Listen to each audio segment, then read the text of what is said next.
اب بات کر لیتے ہیں کہ یہ سفر کا دورانیہ کتنا ہوتا ہے، کتنا ٹائم لگتا ہے. تو میں آپ کو بتاتا چلوں کہ آپ مکہ سے مدینہ جا رہے ہوں، آپ مدینہ شریف سے مکہ شریف جا رہے ہوں، تو آپ کو تقریباً یہ سفر جو بس کے اوپر ہے 6 سے 8 گھنٹے کا سفر ہوتا ہے. یاد رکھیں کہ اگر اس کا کمپیئر کیا جائے بلٹ ٹرین کے ساتھ، تو بلٹ ٹرین پہ آپ کو تقریباً 2 سے 2.5 گھنٹے لگتے ہیں. بلٹ ٹرین آپ کو فاسٹ لے کے جاتی ہے، اس میں آپ کو ٹائم کی بچت زیادہ ہوتی ہے، مگر میں آپ کو بتاؤں کہ وہاں پہ آپ کو دقت اور پریشانی زیادہ ہوتی ہے، کیونکہ آپ کو ہوٹل سے سامان بار بار شفٹ کرنا پڑتا ہے، پھر آگے بھی شفٹ، وہاں سے پھر اگر ہوٹل سے ٹرین اسٹیشن پہ اتر کے پھر ہوٹل جائیں گے، وہاں پہ بھی آپ کو زیادہ پریشانی ہوتی ہے. سفر تو اس میں جلدی ہو جاتا ہے، مگر اس میں آپ کو بار بار شفٹ کرنے کی پریشانی محسوس ہوتی ہے. یاد رکھیں کہ وہاں پر جو آپ کو بسوں کی فیسلٹی ملتی ہے وہ پاکستان کی عام بسوں کی طرح کی بسز نہیں ہوتی، وہ لگژری بسز ہوتی ہیں.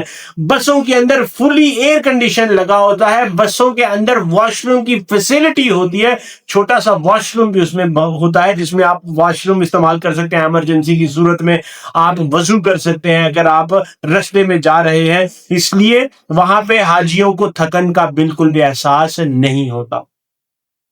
یاد رکھیں کہ اگر آپ مدینہ سے مکہ کی طرف جا رہے ہیں تو آپ کی بس کو ذوالحلیفہ پہ روکا جاتا ہے. وہاں سے تمام پیارے میٹھے علی بھائی بہن بزرگ احرام کی نیت کرتے ہیں، احرام باندھتے ہیں، 2 نوافل ادا کرتے ہیں، عمرہ کی نیت کرتے ہیں، اس لیے بس کو وہاں پہ روکا جاتا ہے، پھر آگے کا سفر شروع کیا جاتا ہے. اس کے ساتھ ساتھ سفر کے دوران چاہے آپ مکہ شریف سے مدینہ شریف جا رہے ہوں، آپ مدینہ شریف سے مکہ شریف جا رہے ہو، رستے میں ڈفرنٹ جگہ پہ بس کو روکا جاتا ہے، سٹاپ کروایا جاتا ہے تاکہ آپ وہاں پر وضو کر سکیں، آپ واش روم جا سکیں، آپ کھانا کھا سکیں، آپ تھوڑی سی چہل قدمی کر سکیں، آپ تھوڑا سا ریسٹ کر سکیں.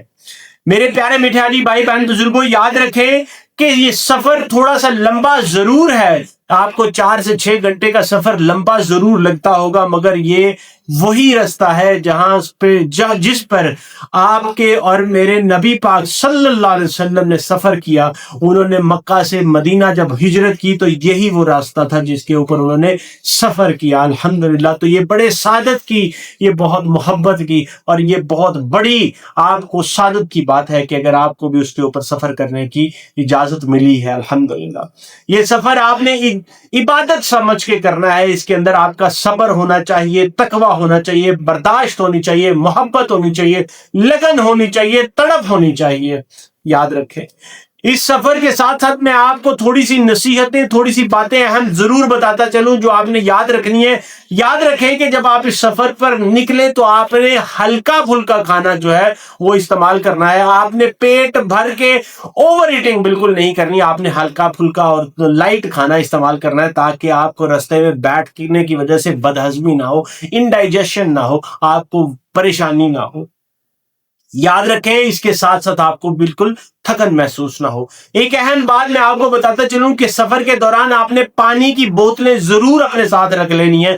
پانی کو آپ نے زیادہ استعمال کرنا ہے تاکہ آپ ہائیڈریٹڈ رہیں، مگر اس کی اتنی بھی زیادتی پانی کی نہیں کر دینی ہے. آپ نے اتنا بھی زیادہ پانی استعمال نہیں کرنا کہ آپ کو بار بار واش روم جانے کی حاجت محسوس ہوتی رہے اور آپ کا وضو جو ہے وہ زیادہ دیر نہ چل سکے. اور بس آپ کو پتا ہے اس کا ایک وقت ہے، اس نے اسی سپیڈ سے چلنا ہے، اس لیے آپ نے پانی کی مقدار کو مناسب رکھنا ہے کہ آپ کو ڈی ہائیڈریشن محسوس نہ ہو، آپ ہائیڈریٹڈ رہیں. یاد رکھیں کہ آپ نے پانی کے ساتھ ساتھ اپنی زبان کو تر رکھنا ہے، آپ نے تلبیہ پڑھنا ہے، آپ نے درود شریف پڑھنا ہے، آپ نے اللہ کا ذکر کرنا ہے. آپ قرآن پاک آپ کے پاس ہے چھوٹا، اس کو اپنے پاس رکھ کے اس کو پڑھنا ہے. آپ نے حج کے طریقوں کو ڈسکس کرنا ہے، آپ نے در رسول پہ حاضری کے طریقوں کو ڈسکس کرنا ہے، آپ نے وہاں پہ ریاض الجنہ میں جانے کے طریقوں کو ڈسکس کرنا. آپ کی زبان کے اوپر اس سفر کے مطابق جو ہے محبت ہو، خلوص ہو اور تر ہو درود شریف سے. یاد رکھیں اسی سفر کے دوران آپ نے ایک اور اہم بات جو بہت زیادہ ضروری مد نظر رکھنی ہے، آپ نے اپنے جو لیڈر ہوگا نا گروپ کا، اس کی باتوں کے اوپر ضرور فوکس کرنا، اس کی باتوں کو ضرور سمجھنا ہے تاکہ آپ کا سفر آسان اور پرسکون ہو سکے انشاءاللہ تعالی۔ یاد رکھیں کہ حج کے سفر کا اصل مقصد جو ہے وہ قربانی ہے، برداشت ہے، محبت ہے، اخوت ہے، بھائی چارہ ہے اور درگزر ہے۔ اگر بس کا سفر لمبا لگے تو آپ یہ ضرور سوچ لیں کہ یا اللہ یہ چند گھنٹے کا سفر جو ہے میں تیری رضا کے لیے تیرے نام پہ قربان کرتا ہوں، اور اس کے بدلے مجھے اپنی رحمتوں کے سائے میں کر دے میرے اللہ، میرے اوپر اپنی رحمتیں اور برکتوں کا سایہ کر دے، آسانیاں فرما دے انشاءاللہ۔ میری یہی دعا ہے کہ اللہ تعالیٰ آپ تمام پیارے میٹھے حاجی بھائی بہن بزرگوں کے حج کو، اس سفر کو گھر سے لے کے گھر تک واپس آنے تک آسان کرے، آسانیاں دے انشاءاللہ تعالیٰ، آپ کے لیے بھی آسانیاں کرے اور آپ کو دوسروں کے لیے آسانیاں پیدا کرنے والا بنائے انشاءاللہ تعالیٰ۔ انشاءاللہ تعالیٰ آپ جب روضہ رسول پر حاضری دیں گے، آپ جب کعبے کے سامنے اللہ تعالیٰ کی ذات کے حضور حاضری دیں گے، اللہ تعالیٰ اس کو قبول کرے، اور اللہ تعالیٰ کی ذات آپ کو اپنے گھر پہ اور در رسول پہ بار بار حاضری کی سعادت نصیب کریں۔ یاد رکھیں جو ایک دفعہ پہلی جب جانے کی خواہش ہوتی ہے وہ دعا کرتا ہے یا اللہ مجھے در رسول پہ اور اپنے گھر پہ لے کے جا، اور جو ایک دفعہ ہو کے آ جاتا ہے اس کے اندر پھر بار جانے کی طرف لگی رہتی ہے۔ میں آپ کو اس کا پریکٹیکل ایکسپیرینس سے بتا رہا ہوں۔ یاد رکھیں کہ انشاءاللہ اللہ تعالیٰ آپ کے لیے آسانیاں پیدا کرے گا انشاءاللہ، میری یہی دعا ہے۔ اس ویڈیو کو آپ نے ضرور تمام پیارے میٹھے حاجی بھائی بہن بزرگوں تک پہنچانا ہے تاکہ انہیں بھی اس گائیڈنس کی، اس بات کا پتہ چلے انشاءاللہ، اور وہ تمام پیارے میٹھے حاجی بھائی اس کے مطابق اپنی تیاری ضرور کر لیں انشاءاللہ تعالیٰ۔